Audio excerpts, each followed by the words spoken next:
Good morning. Robert Howk with the Loss of Howk and Downing. We're returning for our start of our third segment, and we're going to transition since Charles and I were talking about caregiving.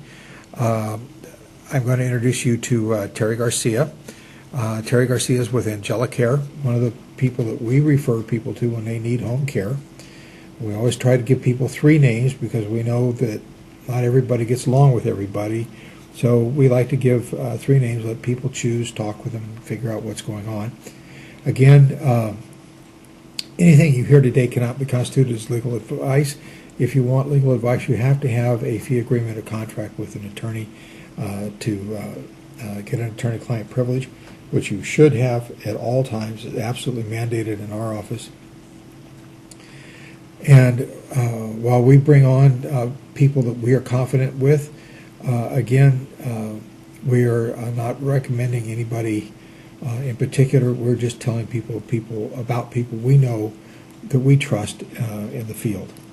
And so with that, Terri Garcia, you're with AngeliCare. Do you want to talk to us about how you got started with AngeliCare? Oh gosh, I got started with AngeliCare in 2003. Wanted to find something to do and that would give back to the community, and something I could start in the home. And I had a small child at that time, so that helped me help her with her homework and still do something. And we settled on in-home care for seniors. I had helped my mom with my dad, and that kind of turned into, let's see what we can do around here to help the seniors here in town. Got our first client and learned a lot from them, and kind of took off from there. Okay. We enjoy finding people that enjoy helping other people at home, and so our caregivers are very important to us, because without them I can't care for all these people in town. It is at the same time a very demanding job, but it can be very rewarding as well. Yes, it can. I've met a lot of wonderful people, and cared for a lot of wonderful people that have hired AngeliCare, and I've put caregivers in their home, and they kind of have a connection, and that's what we're looking for. When you send someone else into somebody's home, they should all look forward to this relationship. It's their home, and they should feel comfortable in their own home and look forward to somebody coming in and caring for them that they have a connection with, that they look forward to that. Okay. So let's talk a little bit about the level of care that you provide for people. I know we talked with Charles, are sending people out, and I'm going to have to talk to the VA hospital. I get somebody down here who can talk in more detail about that, because it's not something Charles has, it's something he's aware of. And he's extremely knowledgeable in this business. Whenever I have a question, I go to Charles or Teresa Lopez or David Rose, the people here in town. And I must say that there's been a lot of controversy about the VA, but Charles Honeycutt and Teresa Lopez and David Rose and the rest of the staff of the Madera and the Fresno County Veteran Service Officers have been extremely helpful. They're people I highly recommend.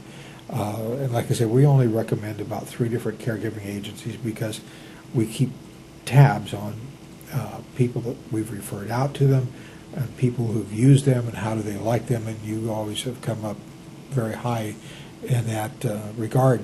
So what is the range of level of care that you provide for people? Well, what we provide is non-medical in-home care. We help people remain in their own home for as long as possible.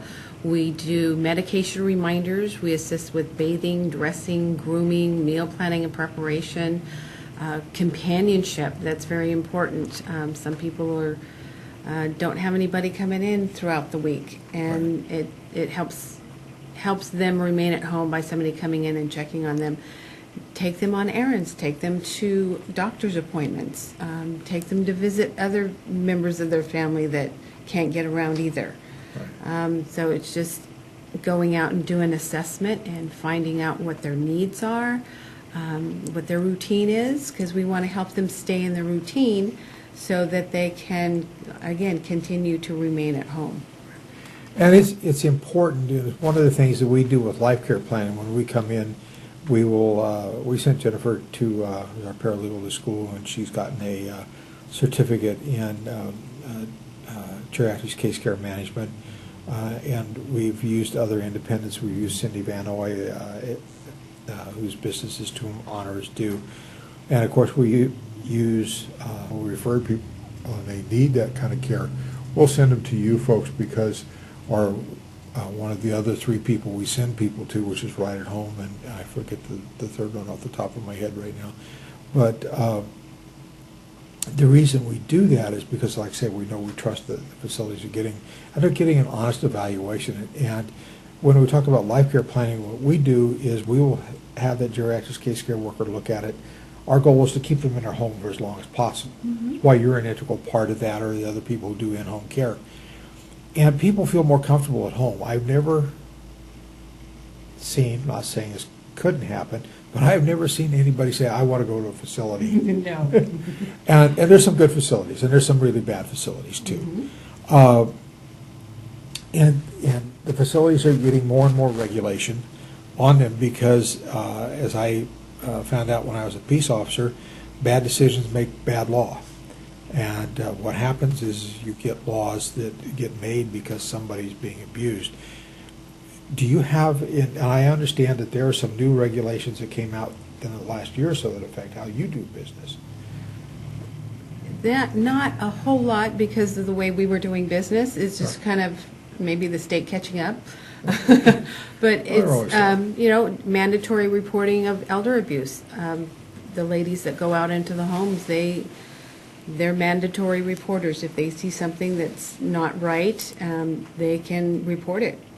That's one of the things. In one of my places where I volunteer some work is with the California Senior Legislature and the Fresno Madera Area Agency on Aging. We works with seniors a lot in the ombudsman program and things like that. People may not understand, we've not talked about it a lot in here, and we need to do it now because you brought it up, is mandatory reporters. There's a lot of elder abuse that went on for years and nobody paid any attention to it. Mm-hmm. And it's like child abuse. Teachers are mandated to report child abuse when they see it. Doctors are required to report elder abuse. Financial institutions are required to report elder abuse when they see it. Now, you folks who are in-home caregivers oftentimes may see this before the family sees it. Yes, because maybe the family isn't present as much as they would like to be, and so we're there more often, and sometimes some people get more comfortable around non-family members, and they might share a little more, or visitors might come by and think that it's just a caregiver, no big deal. Right. But there's been a few times that elder abuse has raised its ugly head, and we carry it forward to report that to the agencies. And it's a good thing. And now, when we see elder abuse in our office, if a senior comes in, and I've had this happen 2 or 3 times I can think of off the top of my head, where a senior's being abused either financially or physically, emotionally, and like I said, we're going to devote a whole show to elder abuse in the future here, hopefully soon, because it is such a big issue. It is a rising crime because we have a rising tide of people turning 65, mm-hmm. So that will go up. And while the law is pretty strict, it says it will say a senior is defined as somebody 65 and older, or a dependent adult. And that can be the special needs child that has cerebral palsy or has had muscular dystrophy and is being abused by a caregiver. Mm-hmm. All those can come into it, or a family member. I'm ashamed to say it, but the majority of abuse cases are oftentimes family members. Yeah. They're the ones who come in, and we've had a number of elder abuse cases in our office. And I talked to you about one earlier where oftentimes it involves around financial abuse. and had a lady whose daughter convinced her to transfer the home to the daughter in order to avoid Medi-Cal recovery. And when the mother did that, she transferred it to the daughter, and for a quote nominal sum. And within 30 days after that, the daughter kicked the mother to the street, which is really a bad thing. When you hire a caregiver going into the home, this is a personal thing. So let's talk a little bit about that before we get into the second segment. But you do something, and this is one of the reasons why you tell people you need to look seriously at hiring an agency like yours rather than doing this yourself, because there are all kinds of pitfalls that come with it. People don't know about, they need to have workers' compensation insurance. We talked about that with Nick Dunius. Their policy may not cover that, workers' comp. That caregiver gets injured. And there are a lot of other problems. Do you do background checks on your people that you hire? Absolutely. We've done that since day one. We do multiple interviews. We used to run through ADP, but now the state of California has us doing live scans. So they get fingerprinted, and so it's DOJ and FBI, and then they have to register on the state caregiver or home care aid registry. Okay. And so if they're not on that registry, they can't be hired by home care organizations, which we are now called. So AngeliCare has their home care organization number, so we're on their list. Okay. And we're, it's only February, middle of February, so that started in January 1st, and we're still working through getting, it's a lot to do to get everybody fingerprinted and registered, and they have to have a minimum of 5 hours of training as well, and that has to be documented. We've done things like that all along. Right. So we've always had training, annual training for these ladies, what it's like to be in somebody's home, infection control, elder abuse, bathing, hand hygiene, documentation, what it's like to be in somebody's home, fire safety, driving safety. We go through a lot. Okay. We'll talk about that more when we come back off the break. So we'll be right back. Okay, Robert Howk with the Law of Howk and Downing. We're back talking with Terri Garcia of AngeliCare, one of the three places that we refer people to that provides an incredibly valuable service to people. We have used in-home care before with a family member, and I can't describe to you what it's like to have somebody come in that you can trust, that you know is going to care for your loved ones, going to take care of them, make sure that they get everything they need, and you can go out to a movie or do something else, or as Charles was talking with me earlier, being a caregiver around the clock, and we'll talk about this with Terri in a moment, is just not feasible, because within a very short period of time you're going to suffer what is referred to as caregiver burnout. So we were talking a little bit, Terri, about the need to do background checks and stuff on people. And I've had a background in law enforcement, and it's just amazing. And I spent a number of years working with insurance fraud cases. And the background checks, people think is kind of a routine kind of thing. And it's not a routine kind of thing. No. You were talking about the new rules, which is requiring a lot more of people. And I know some of the agencies that we don't recommend, they didn't really background check people. And this is one of the problems I was talking about just a moment before.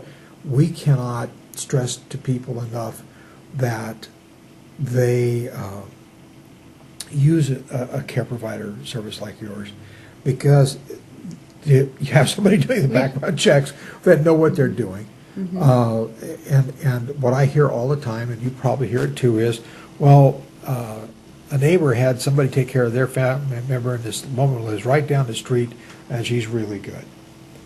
And that's the only criteria they have for selecting a caregiver. And then they're amazed when the money disappears. Right. And so too, with checking the background, you also have an agency behind that caregiver. Things happen. They have children, they have cars, children get sick, you get flat tires. Right. You know, You they're, have- you know, caregiver gets sick, you have to have somebody to back up. Right. And when that one caregiver that's always going can't make it, we can send somebody else that has the same background check and the Same orientation skill level and and the training and all of that. We have workers' comp. They're our employees. They're not contractors. So that means we pay their salary. We cover their insurance, and the taxes are paid. So there's a lot that goes into hiring one single caregiver when you have an agency that has the background with the community and wanting to make sure that we have people going into your home that are trustworthy. We always are looking for people who we would want caring for our family. Right. So that makes it very important to us that we find the right people. So when we go out and do an assessment, we meet the people we're going to be caring for, so we can try and find somebody that fits in with them. Right. And it's, I can speak from experience when we had a caregiver for a family member. We were out of this area, and well, first of all, let's talk about the area that you serve. What is the area that you serve? We can serve as far as my caregivers will go, but right now we're doing Fresno, Clovis, Fowler. Sometimes we go into Madera, but right now it's mostly Fresno, Clovis, and the surrounding Okay. area there. At a time, we needed a caregiver for a family member, and we lived up in the Sierras, and it was hard to get somebody up there. And I can speak first hand about the concept of a caregiver not showing up when you're that far out, and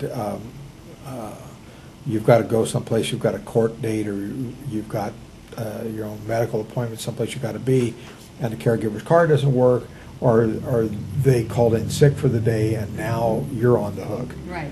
And if you hire yourself, this is one of the problems you're going to get, because there is no backup. Right. One of the big things, and it's taken down a few people, has been the concept of hiring people and paying them under the table. There have been some people in political office and some judges and things, people being nominated who've had this problem. And you cannot pay people in cash under the table. There are all kinds of rules for people being an independent contractor. If you think somebody's an independent contractor, you need to talk with an attorney or somebody who's knowledgeable in that field, and I don't know who it would be except for a labor law attorney. But there are elements to being an independent contractor. One of the reasons you people have not independent contractors but regular employees. Right. That's because we can instruct them on how to do their job the way we feel their job should go. Telling them that you need to remind them to take their medication, and this person needs this much help with getting a bath or a shower. When you have independent contractors, you can't really tell them what to do. No, that's one of the key elements for being an independent contractor. Is you hire them for their expertise, and you're not telling them what to do on a day-to-day basis, and that's a key factor. How do you work your caregiving around hospice? Because there comes a time where we all have an expiration date. We may not know what it is, but we all have an expiration date, and sooner or later, all of us are going to die. So how do you work with the hospice people coming in? We stay and do the things that hospice doesn't stay to do. Hospice will come in and check their pain level, check their medications, do like a mini doctor visit. They're called to come out when a person is in distress of some sort, but we stay and can do the meal planning and the bed baths, or depending on their mobility, but we stay and do the care. We can do around the clock if needed. But hospice kind of comes and goes. you're not really with your regular doctor anymore, the hospice company kind of becomes your medical Your provider. provider. And so they're called to come in and out of the home. We found that when my mother, back in 1996, went on hospice, and it was, we were told she would last about a week, and it was almost 3 months. Hospice can be, as I understand, up to a year. But that, as you said, they're not there all the time. Right. They would come and visit daily, sometimes a couple times a day, but and they would give us medication to give to my mother, but and they would give medication while they were there, like a pain patch. They were changing pain patches, and that's where a key element from our side of this comes into play, and that's called a power of attorney for medical care, power of attorney for finances. You need somebody to come in and be able to pay that caregiving agency and take care of the medical issues. It can be, in a case that we have intimate knowledge of, 20 hours a week outside of the caregiving is Yes. actually going on, because there are doctor's appointments that have to be made, and it's in our case we know firsthand. We can't make all the doctor's appointments, but we have somebody there to make those doctor's appointments. When your people go to a doctor's appointment, what are their duties when they go to the doctor's appointments? We have care plan books that we document. It's a journal. It's Yeah. all about the person we're taking care of. If we're allowed to go in, we sit and listen and write down what the doctor would ask them to start doing or to stop doing, and we're going to start this medication and stop this medication. So that's all documented. And Very good. in the journals, we can also look back and see maybe when something started. So that kind of remains in the book, so we can refer back to it. But they're there to be eyes and ears for the family that can't make it to. Yeah, we have some family members that we're going to take them to all the appointments, and that's wonderful. But sometimes if they can't do it, or if they're just not able to, we can go with them and make sure that we bring back the correct information. One of the things you had mentioned was the journaling and the medical logs and stuff. And there is a book that we've recommended to people that Jackie Marcel wrote. She had parents who both at the same time were suffering from dementia. We've worked with a lot of people with dementia, and it's extremely important if you have a parent or somebody that you think is going down that road, that log that you guys keep is invaluable, because that tells the doctor, helps them make the decision of where that patient's at Right. the time. Mm-hmm. Because it's incredibly important. In a case that I had that we did a life care plan with, it came to be a necessity because one of the sons one day went with his mother and father to a medical appointment, and the doctor was talking with the client's father and discussing the yard work that he was doing. And his son stopped it and he said, "We haven't let Dad have yard equipment, no lawnmowers, no edgers, none of that stuff, in 6 years because it's too dangerous for him to operate it." Yet the doctor, talking with the patient, thought that was what was going on, because people with dementia have abilities to cope, Right. as you and I both well know. So you do work with people with dementia issues Yes, too? we do. Yes, Yeah. we do. And that's a very important issue too, because that requires special training. Yes. It really does, because working with dementia is one of those hard things. There's a book, as I said, Jackie wrote, called Elder Rage, or Take My Father, Please. And we have copies of it in our office. In fact, I've got to order some more. We give them to clients who come in who are dealing with dementia issues. Also, one of the things we give out is a documentary loan out, is a documentary movie called Alive Inside, and how music works with people with dementia. Jackie, Thank you so much for coming in today. Thank you for having me. Well, it's a great pleasure. Nice to see you in person. We don't get a chance to chat that often. No, we don't. All right. And we're done for the day, I think.